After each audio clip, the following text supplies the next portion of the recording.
was a Masonic Jewish labor Zionist. And he was busy working for the Pope because it's David Ben-Gurion who will appoint to his cabinet a treacherous Jew by the name of Rudolf Kastner.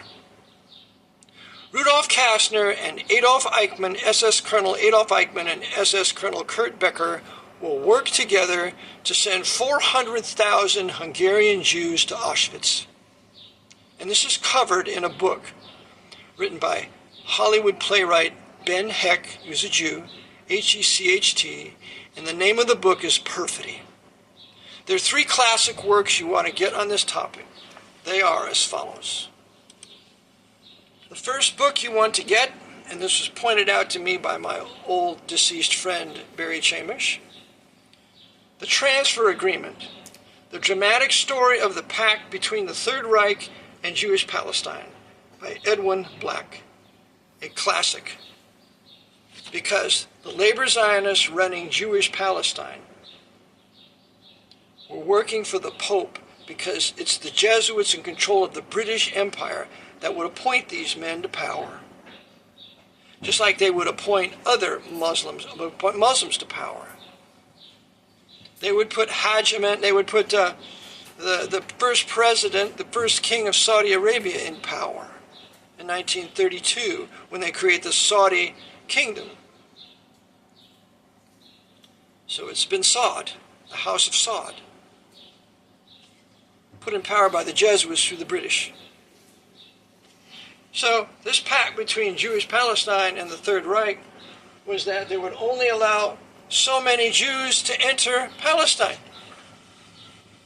And the rest, the Masonic Jewish labor Zionists, would aid the Nazis in getting them to the camps, and to specifically the death camps in Poland, which Stalin donated some 20,000 prisoners to help build the place. So, that's the first book. The second book is called, as I mentioned, Perfidy by Ben Hecht. It shows you that these labor Zionists work with the Nazis, that these labor Zionists were the enemies of the Irgun, of which I would have been a member, and that these labor Zionists, they were enemies of the Irgun, of which I would have been a member, and they were backing Haganah. Haganah today is Mossad. Mossad was created by the German BND, according to Loftus's work, The Secret War Against the Jews. Reinhard Gehlen, that Nazi, who was given a place here in America after the war, helped to establish the Israeli Mossad, just like Otto Skorzeny, another SS high-level Nazi, one of Hitler's favorite Nazis. He will also in turn be involved in aiding and abetting and establishing Mossad. That's a fact. So this Ben Hecht. The next one's called The Scared and the Doomed, the Jewish Establishment versus the 6 million. So it's the Jewish establishment in America that versus the 6 million that were murdered. And this book shows you that Rabbi Stephen Weiss, a Reformed Jewish rabbi, didn't want to allow the Jews to enter America during the war, and he was greatly influential in FDR to do that. Franklin Delano Roosevelt, the dictator, the constitutional dictator that imposed military government on March 9, 1933 here. He's one of the foremost movers and shakers of starting World War II because he was involved in the Pearl Harbor attack. Read the book, Day of Deceit. Day of Deceit. The Office of Naval Intelligence and FDR and others were involved in facilitating a successful Japanese attack in Pearl Harbor on December 7th, 1941. It's this same FDR working with Stephen Weiss who will not allow a Jewish immigration into the United States seeking to escape Europe. Book again, Scared and the Doomed, the Jewish Establishment here in America versus the 6 million by M.J. Nuremberger. Nuremberger. M.J. Nuremberger. Then, there's another classic work that you must have for your library, because Freemen have libraries. Freemen don't watch TV, unless it's a documentary or some sort of perverted news you want to see what's being said. Freemen have libraries, they read books, and they understand what's going on, and they talk about it, and they resist the typical zeitgeist, the spirit of the age, which is all papal lies. We have The Popes Against the Jews, the Vatican's Role in the Rise of Modern Anti-Semitism by David Kurtzer. David I. Kurtzer. This is a classic work. You must have it. So, World War II accomplished some great feats for the Jesuits, because the Jesuits, remember, are the revived Knights Templars. Loyola himself, who was not a Jew, he was a Spanish Aragon Templar, and he revives the Knights Templars that had been suppressed by the Pope in 1312, by Pope Clement V, and they're today known as the Society of Jesus, or the military company of the Society of Jesus. So now, they established their revived Latin Kingdom of Jerusalem in 1948. David Ben-Gurion leads the way. 11 minutes after the proclamation of Israeli independence, 11 minutes later, 33rd degree Freemason Harry Solomon Truman, President of the United States and military dictator of this emergency war powers military government imposed by FDR, his predecessor, Harry Truman will recognize the state of Israel in 11 minutes. That means all the major corporations can do business with Israel.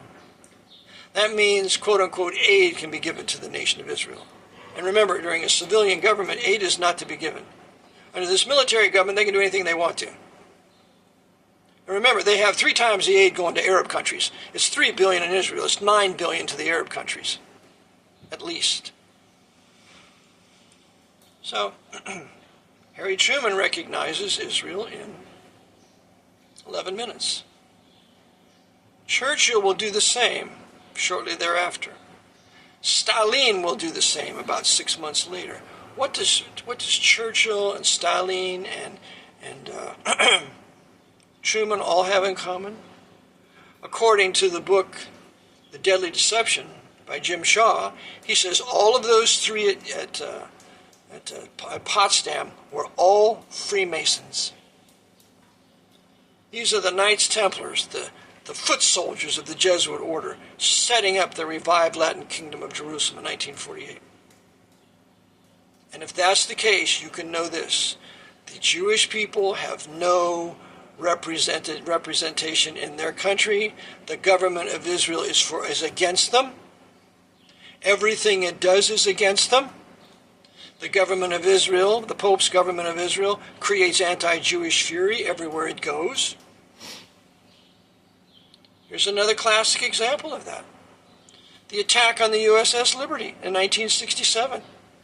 That's the Pope's Masonic Jewish Labor Zionist government, given the go-ahead by Lyndon Baines Johnson, and the CIA at that time run by Richard Helms, who agreed that Clay Shaw was an agent for the CIA at the time of the Kennedy assassination, in which that Irish Catholic judge, James Haggerty, in the trial of Clay Shaw in New Orleans in 1969, deliberately covered up evidence that Clay Shaw used the name of Clay Bertrand, the alias of Clay Bertrand. So that Irish Catholic judge made sure that Clay Shaw would not get convicted. This is the power of the Jesuits in New Orleans, from their Loyola University in New Orleans.